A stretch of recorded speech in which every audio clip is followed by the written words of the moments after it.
बिस्मिल्लाहिर्रहमानिर्रहीम। अस्सलाम वालेकुम दोस्तों, कैसे हो आप सब। उम्मीद करता हूँ आप सब ठीक होंगे। Welcome back to the new video and welcome back to the channel literature coverage. आओ लिटरेचर पढ़ें। दोस्तों, अभी तक मैंने इंग्लिश लिटरेचर पर वीडियोस बनाई, अमेरिकन लिटरेचर के रिलेटेड वीडियोस बनाई, रशियन लिटरेचर के रिलेटेड वीडियोस बनाई।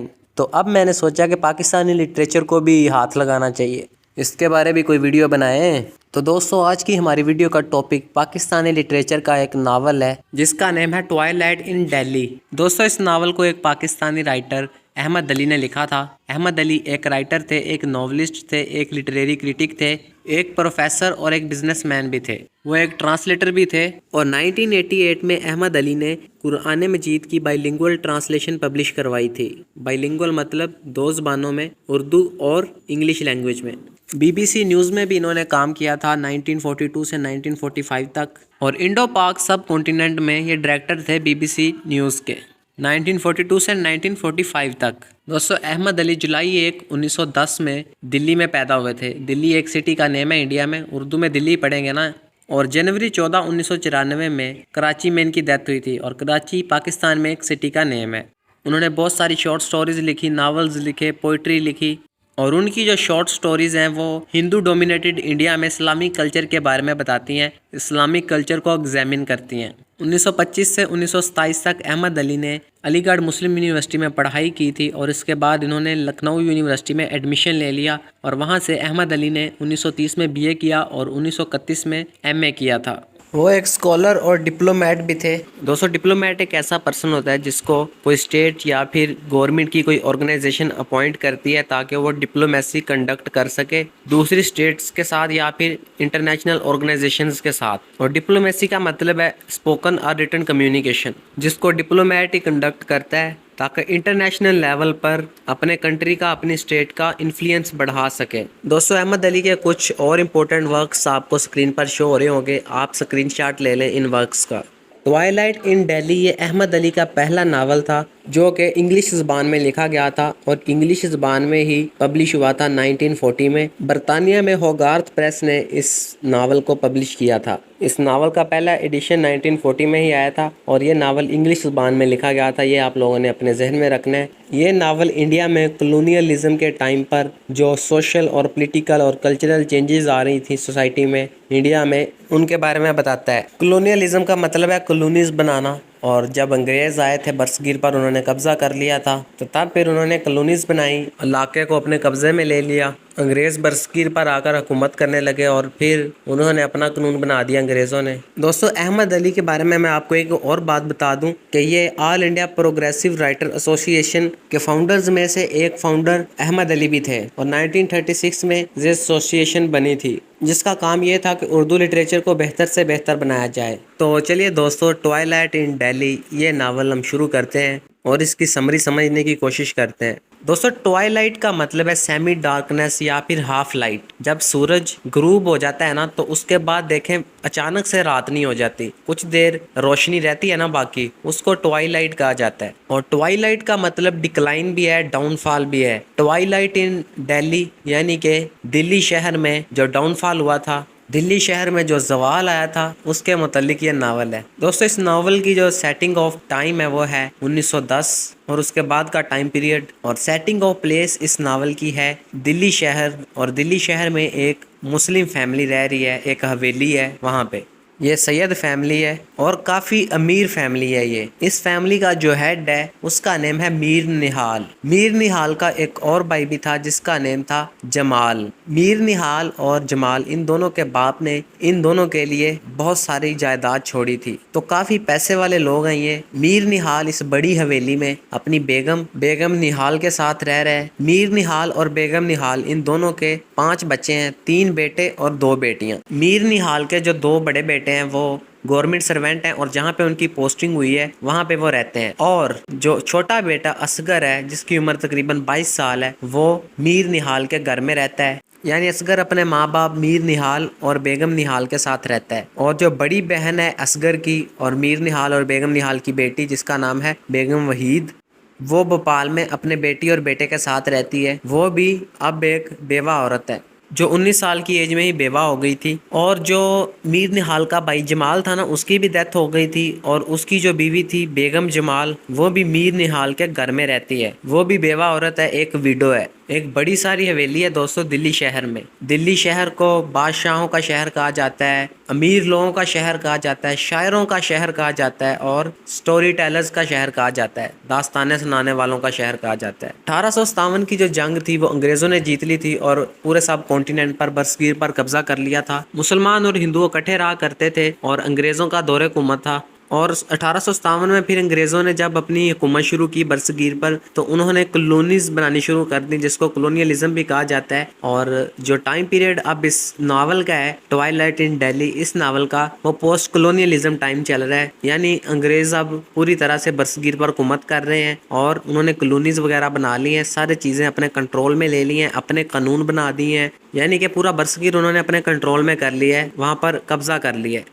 तो दोस्तों इस नावल में दिखाया जाता है कि मीर निहाल की फैमिली में किस तरह से चेंजिंग आती हैं और किस तरह से जो सब कॉन्टिनेंट है, जो दिल्ली शहर है, उसका डाउनफॉल कैसे हुआ था। ये सारी चीज़ें हम देखेंगे। दोस्तों इस नावल की कहानी शुरू होती है कि गर्मियों का मौसम है, बड़ी गर्मी पड़ रही है, शदीद गर्मी है, जैसे कि आजकल पड़ रही है, पता होगा सबको। गर्मियों की शाम है, मीर निहाल अपने घर आता है अपनी बीवी से कोई बात करने के लिए, बेगम निहाल से कोई बात करने के लिए वो घर आता है और उसको ढूंढना शुरू कर देता है। जो मीर निहाल है ना, इसको कबूतर पालने का बड़ा शौक है और कबूतर उड़ाने का भी बहुत शौक है। कबूतर इसके लिए खजाने की तरह है। अमीर फैमिली है, अरिस्टोक्रेटिक फैमिली है, तो शौक भी अमीरों वाले हैं इनके। और दोस्तों एक बात और बता दूं, मैं अभी इसे बता देता हूं आपको। जो मीर निहाल है ना, इसकी एक मिस्ट्रेस भी है जिसका नेम है बब्बन जान। बब्बन जान जो है ये एक डांसर है और एक प्रोस्टिट्यूट है इस नावल में। और मीर निहाल अक्सर रातों में बब्बन जान से मिलने जाता है। तो फिर क्या होता है, इसकी बेगम इसको मिल जाती है घर में, मीर निहाल को बेगम निहाल मिल जाती है और उससे फिर वो बात करता है। ये दोनों अपने 2 बच्चों की शादी के मतलब बात करते हैं। तो मीर निहाल कहता है कि असगर की शादी पहले कर देनी चाहिए।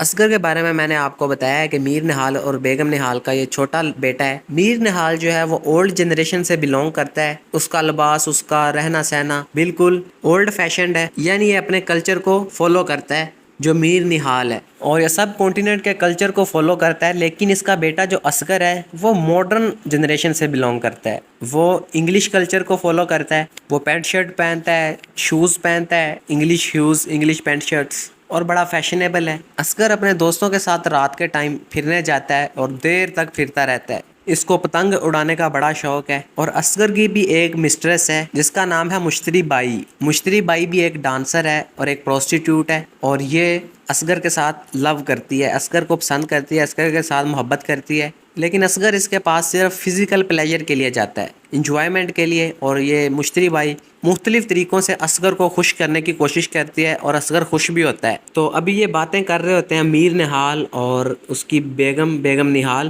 के असगर की शादी कर देनी चाहिए, असगर की पहले शादी करेंगे। तो ना इन दोनों की जो बातचीत हो रही होती है ना, इस बीच वो देखते हैं कि एक सांप जो मीर निहाल के कबूतर हैं उनके पिंजरे में घुस गया है। मीर निहाल उठता है और सांप को मार देता है। इतने में असगर घर आ जाता है। असगर ने पैंट शर्ट पहनी हुई है, English pant shirt, English shoes, यानी कि ये वेस्टर्न कल्चर को फॉलो कर रहा है। जब असगर घर आ जाता है तो मीर निहाल, इसका बाप, इसको पकड़ लेता है और असगर को बातें सुनाता है कि असगर इंग्लिश फैशन को क्यों इतना फॉलो कर रहा है। असगर आगे से कोई जवाब नहीं देता अपने बाप को और चला जाता है। उसका दिमाग कहीं और होता है, वो कुछ सोच रहा होता है अपने माइंड में। असल में वो एक लड़की का सोच रहा होता है। उस लड़की का नाम बल्कीस होता है, जो असगर को पसंद आ जाती है और असगर उसके प्यार में पड़ जाता है। और ये सोच रहा होता है असगर के अब वो उससे शादी कैसे करे, क्योंकि असगर को पता होता है कि उसके माँ बाप इस शादी के लिए राज़ी नहीं होंगे, क्योंकि बल्कीस एक मुग़ल फैमिली से बिलोंग करती है और असगर जो है वो सैयद फैमिली से बिलोंग करता है। बल्कीस लो क्लास से और लो कास्ट से बिलोंग करती है। इस वजह से बड़ी फ़िक्र हो रही है असगर को कि वो उसको अपनी बीवी कैसे बनाए बल्कीस को, और बड़ा परेशान है। इस वजह से वो अपने बाप से कोई लड़ाई झगड़ा नहीं करता बल्कि चला जाता है। दोस्तों उस टाइम पे भी देखें ऐसा ही था, कास्ट सिस्टम। जो अपर क्लास के लोग थे वो लोअर क्लास लोगों के साथ रिश्ता करना पसंद नहीं करते थे और बहुत सारी मोहब्बतें अधूरी ही रह जाती थी। और आजकल भी बहुत है ऐसा, लोग दूसरी कास्ट में शादी करना पसंद नहीं करते। ख़ास तौर पे जो लोअर क्लास है वहाँ पे शादी करना पसंद नहीं करते जो अपर क्लास वाले लोग हैं वो।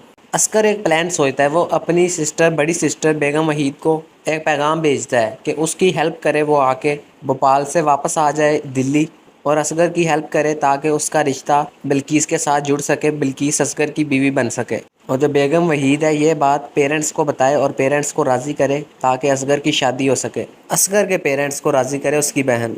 असगर अपनी बहन को बताता है कि वो बिल्किस के बिना नहीं रह सकता, बिल्किस के बिना वो मर जाएगा। अगर बिल्किस उसे ना मिली, अगर उसको उसकी मोहब्बत ना मिली तो वो सुसाइड कर लेगा। असगर ये बात अपनी बड़ी बहन को बताता है। बेगम वहीद अपनी माँ से बात करती है, बेगम निहाल से बात करती है, तो बेगम निहाल भी कास्ट की बातें करती है कि बिल्किस की जो माँ है वो एक मेड सर्वेंट है और इसके अलावा उनकी क्लास जो है, उनकी कास्ट है वो लो है, वो मुग़ल फैमिली है, इस वजह से ये रिश्ता नहीं हो सकता। तो जब पता चलता है ना असगर की माँ को, बेगम निहाल को, कि असगर सुसाइड की बातें कर रहा है, तो उसको अपने बेटे पर प्यार आता है और वो मान जाती है कि वो असगर की हेल्प करेगी बिल्किस के साथ शादी करने में।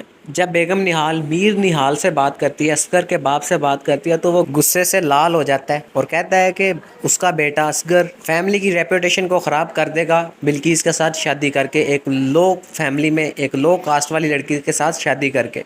जो बिल्किस होती है वो असगर के एक कज़न अशफाक की सिस्टर इन लॉ होती है। अशफाक ने भी लो फैमिली में शादी की थी, तो जो असगर का बाप है ना मीर निहाल, वो अशफाक से नफ़रत करता है कि उसने लो क्लास फैमिली में शादी क्यों की, एक लो क्लास गर्ल से शादी क्यों की। और जब मीर निहाल का अपना बेटा असगर ये बातें कर रहा है तो वो और गुस्सा हो जाता है। दोस्तों यहाँ तक समझ आ गई ना। असगर ने कांटेक्ट किया अपनी बहन बेगम वहीद से, असगर की बहन बेगम वहीद ने कांटेक्ट किया अपनी मदर बेगम निहाल से और फिर बेगम निहाल ने यह बात मीर निहाल तक पहुंचा दी। इनका एक सर्वेंट होता है दिल चैन जिसका नाम होता है, वो ये बात सुन लेता है और जाके बेगम जमाल को बता देता है। बेगम जमाल मतलब बेगम निहाल की सिस्टर इन लॉ, यानी कि मीर निहाल के भाई जमाल की बीवी बेगम जमाल होती है और जमाल की डेथ हो चुकी है, तो ये एक बेवा है जो कि मीर निहाल के घर में हवेली में रह रही है। ये सजेशन देती है कि मीर निहाल को इन्वॉल्व किए बगैर ये मामला औरतों में ही निपटा लेते हैं और बाद में मीर निहाल भी मान जाएगा। फिर असगर अपनी मिस्ट्रेस से मिलने चला जाता है मुश्तरी बाई के पास, उसका एक दोस्त भी उसके साथ होता है। असगर के दोस्त से पता चलता है मुश्तरी बाई को कि असगर एक लड़की के प्यार में अब पड़ गया है जिसका नाम बिल्किस है, और असगर खुद भी ये बात बताता है जब मुश्तरी बाई को कि वो प्यार में पड़ गया है, वो बिल्किस के साथ प्यार करता है, उसके साथ शादी करना चाहता है। तो मुश्तरी बाई जो है वो बहुत जेलस फील करती है, हर्ट होती है क्योंकि वो खुद प्यार करती है असगर के साथ। असगर कुछ टाइम मुश्तरी बाई के साथ गुजारता है, उसके बाद घर चला जाता है। घर जाकर उसको पता चलता है कि उसकी मदर, उसकी माँ बेगम निहाल बिल्किस के साथ असगर की शादी के लिए मान गई है, तो असगर बड़ा खुश होता है। फिर असगर की बहन बेगम वहीद उसको कहती है कि असगर उसके साथ भोपाल चला जाए, वहाँ कुछ टाइम गुजारे और उसके बाद जब शादी का टाइम आया तो वापस फिर से दिल्ली आ जाए, वहाँ कुछ टाइम वेट करे भोपाल में और उसके बाद फिर से दिल्ली आ जाए जब शादी का वक्त आया। दोस्तों मुश्तरी बाई के बारे में मैंने आपको बता दिया था कि वो मिस्ट्रेस है असगर की, जो कि एक डांसर गर्ल होती है और एक प्रोस्टिट्यूट भी है इस नावल में।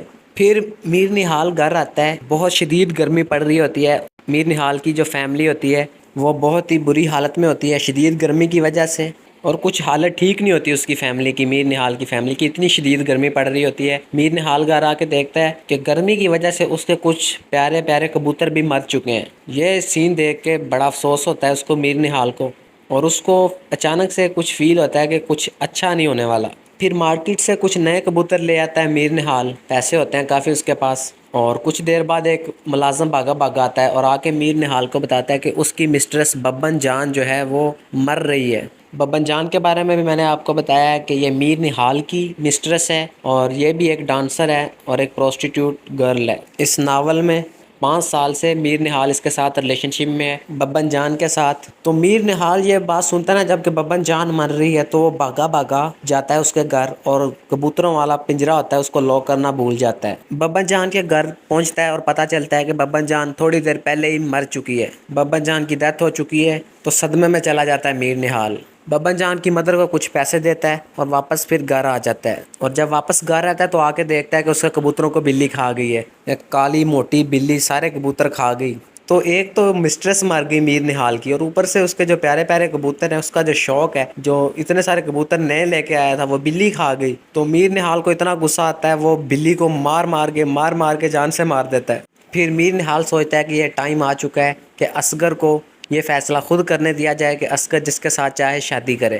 फिर अपने कामकाज से पीछे हट जाता है। जो मीर निहाल होता है अपना कामकाज नहीं करता, अपने बेटों पर डिपेंड करना शुरू कर देता है। दुखी है ना असल में। मीर निहाल को अपनी मिस्ट्रेस बब्बन जान के मरने का बड़ा अफसोस है। उदास उदास रहने लग गया, उसका दिल नहीं लगता, यानी अपने काम से रिटायर हो गया मीर निहाल। और मीर निहाल क्या करता है, अपना एक हॉबी होता है उसका एल्केमी का हॉबी होता है। एल्केमी का मतलब है कि बेस मेटल्स को गोल्ड में कन्वर्ट करने का अमल। तो इस हॉबी में बिजी हो जाता है जो मीर निहाल होता है। ये वो टाइम होता है कि जो सब कॉन्टिनेंट होता है ना, वहाँ पे अंग्रेज़ों का एक नया किंग आ जाता है, किंग जॉर्ज जिसका नेम होता है। नया बादशाह बन जाता है वो सब कॉन्टिनेंट का और बरतानिया का। और फिर इंडिया पर भी हुकूमत करना शुरू कर देता है जो किंग जॉर्ज होता है। मीर निहाल और उसकी फैमिली भी परेड में जाते हैं।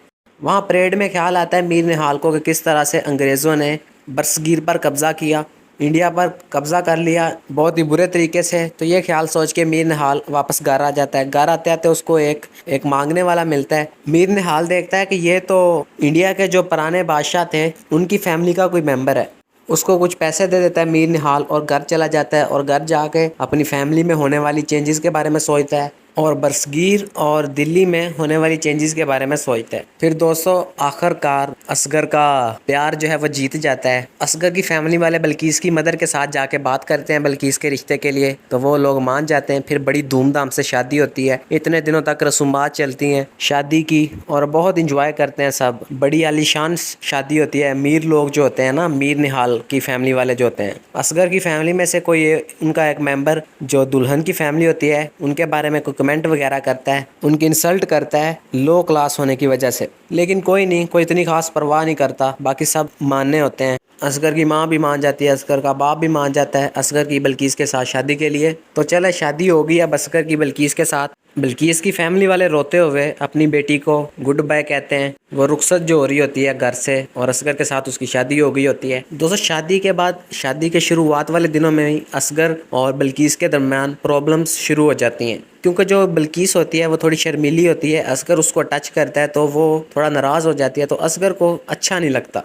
असगर को इस दौरान अपनी मिस्ट्रेस मुश्तरी बाई की याद आती है जो उसको इतना एंटरटेन करती थी, असगर की फ़िज़िकल नीड्स को पूरा करती थी। असगर उसके साथ इंजॉय करता था, फ़िज़िकल प्लेयर उसका पूरा हो जाता था।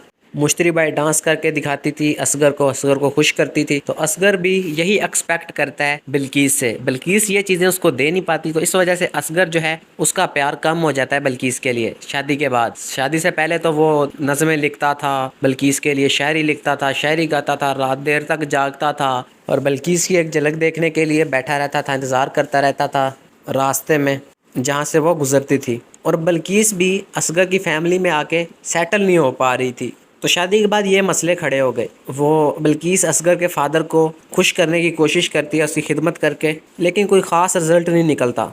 लेकिन जब ये बात होती कि असगर अपना नया घर लेगा, असगर जॉब भी करेगा, तो फिर असगर और बल्कीस का जो रिलेशन है वो कुछ हद तक बेहतर होता और कुछ मामला ठीक रहते थे। फिर आखिरकार उन्होंने अपना एक नया घर ले लिया। वहाँ पे इंग्लिश आइटम्स के साथ वो घर भर दिया। असगर और बल्कीस के घर वालों को गुस्सा भी आया कि इंग्लिश फैशन को इतना ज़्यादा ये पसंद करते हैं, ख़ास तौर पर असगर इतना ज़्यादा पसंद करता है इंग्लिश फैशन को। बातें वगैरह होती हैं लेकिन असगर और बल्कीस इस बात की केयर नहीं करते, कोई परवाह नहीं करते। जल्दी फिर बल्कीस जो है वो प्रेग्नेंट हो जाती है और फिर असगर और बल्कीस के घर एक बेटी पैदा होती है जिसका नाम रखते हैं ये जहान आरा। इस दौरान जो बल्कीस का बाप होता है उसकी मौत वाक़या हो जाती है और वो डिप्रेशन में चली जाती है। अब जो असगर की बीवी है वो अपने बाप के दुख में मुब्तला है। अब असगर की तरफ तो वो ध्यान नहीं ना देगी इतना, तो इन दोनों के दरमियान फिर से मामला बिगड़ना शुरू हो जाते हैं, लड़ाइयाँ बढ़नी शुरू हो जाती हैं असगर और बल्कीस के दरमियान। बल्कीस के बाप का नेम होता है मिर्ज़ा शहबाज बेग और उसका एक बेटा भी होता है मिर्ज़ा शहबाज बेग का, यानी बल्कीस का भाई, जिसका नेम होता है बंधु। और बंधु भी असगर का अच्छा दोस्त होता है। काफ़ी गहरी फ्रेंडशिप होती है असगर की और बंधु की। और फिर असगर को अपने दोस्त की बहन के साथ प्यार हो जाता है। तो दोस्तों बल्कीस के फादर की डेथ के बाद बल्कीस सदमे में चले जाती है और असगर भी इतना ध्यान नहीं देता बल्कीस पर। उसका जो प्यार होता है वो कम हो जाता है बहुत बल्कीस के लिए। तो वो फिर मुश्तरी बाई के पास चला जाता है। अब बल्कीस को भी कोई सपोर्ट नहीं कर रहा, उसका अपना हस्बैंड उसको सपोर्ट नहीं कर रहा, उसको लव नहीं दे रहा, उसके साथ मोहब्बत नहीं कर रहा, उसको हौसला नहीं दे रहा। तो उसको ट्यूबरक्लोसिस की बीमारी हो जाती है, टीबी का मर्ज़ हो जाता है बल्कीस को और वो मर जाती है।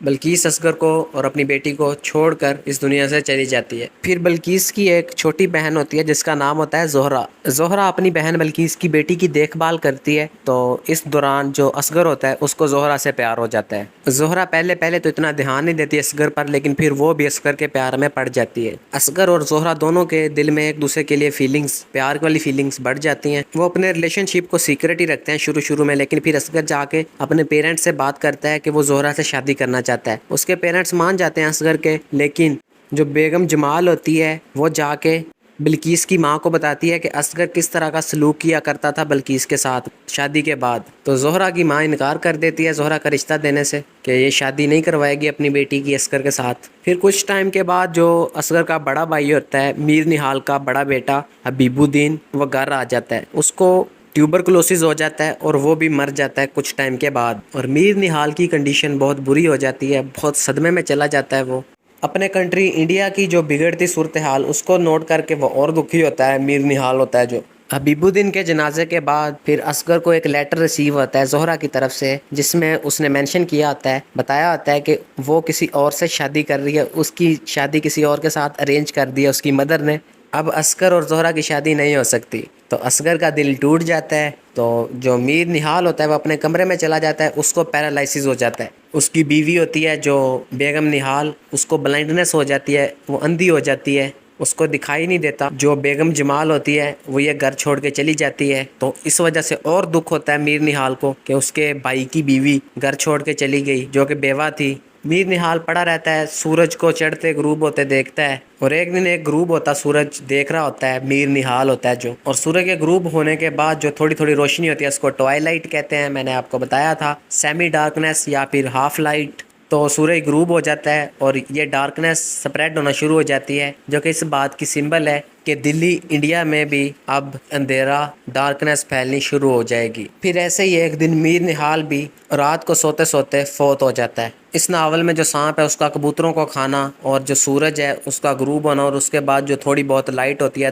ट्वाइलाइट, ये इस चीज़ की सिंबल्स हैं कि जो इंडिया है वहाँ पर ब्रिटिश गवर्नमेंट जो है वो अब आ चुकी है। अंग्रेज आके यहाँ पे हुकूमत करने लग गए हैं, इंडिया का डाउनफॉल शुरू हो गया है। जो इंडियन ट्रेडिशंस थी वो ख़त्म होना शुरू हो गई हैं। मीर निहाल के अपने बेटे असगर का पैंट शर्ट्स पहनना और वेस्टर्न कल्चर को अपनी ज़िंदगी में लेके आना, ये इस चीज़ की सिंबल्स हैं कि जो अंग्रेज़ हैं वो इंडिया पर काबूज़ होना शुरू हो गए हैं और हालात काफ़ी ख़राब हैं। दोस्तों, यह था पाकिस्तानी नावलिस्ट अहमद अली का एक बहुत ही खूबसूरत और बहुत ही अच्छा नावल ट्वाइलाइट इन दिल्ली। उम्मीद करता हूँ आप लोगों को समझ आई होगी। अगर समझ नहीं आई तो वीडियो को दोबारा प्ले करके देखना, समझ आ जाएगी। कोई क्वेश्चन हो तो कमेंट करके ज़रूर पूछिएगा। आज की वीडियो यहीं पे एंड करते हैं।